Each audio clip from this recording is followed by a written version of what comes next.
থেকে মনে হয় এবার সিএমই আগায় আছে। সিএমই 100-100, আমি দোয়া করি যে সিএমএ ভালো হোক। আমি খুব আশা জাগিত ছিলাম যে ছবি ভালো হবে। আমরা বহুত আশা করে পরিবার নিয়ে আসছি ছবি দেখবো, কিন্তু লাস্টের দিক দিয়ে মানে ছবিটা মাঝামাঝি একটু ভালো হয়েছে, লাস্টের দিক দিয়ে ছবিটা খারাপ হয়েছে। শাকিব খানের থেকে মনে হয় এবার সিএমই আগায় আছে। সিএমই 100-100, আমি দোয়া করি যে সিএমএ ভালো হোক। সে এখনকার ছেলে, সেই সুপারস্টার মনে হয় আগামী হতে পারে সুপারস্টার।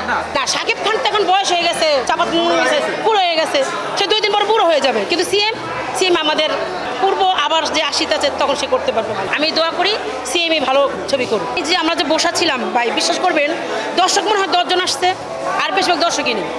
আবার তার আগে যে আমরা ছবি দেখছি দর্শকের আমরা ঢুকতেই পারিনি সিনেমা হলে বা বসতে পারিনি, কিন্তু এখন সিনেমা হলে একদম মানুষ কম।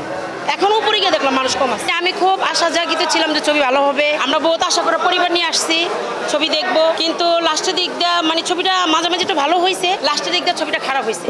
কেন লাস্টের দিকে মিল দেখায়নি, মিল জিনিসটা দেখাইলে ভালো লাগতো। লাস্টের দিক দিয়ে বিলারে হ্যাঁ জেলখানায় হাসি দিচ্ছে, এটা ভালো লাগছে না, ঠিক আছে। তবে আমার একটা খাতি দিত যদি বাংলাদেশের নায়িকা হতো, বাংলাদেশের নায়িকা হলে খুব ভালো, ছবিটা ভালো হইতো। তবে শাকিব খানের অভিনয় ভালো হয়েছে, ওরে ভালো লাগছে, ঠিক আছে। আমি প্রত্যাশী যে আরো ভালো আগায়া শাকিব খান ভালো ছবি করবে।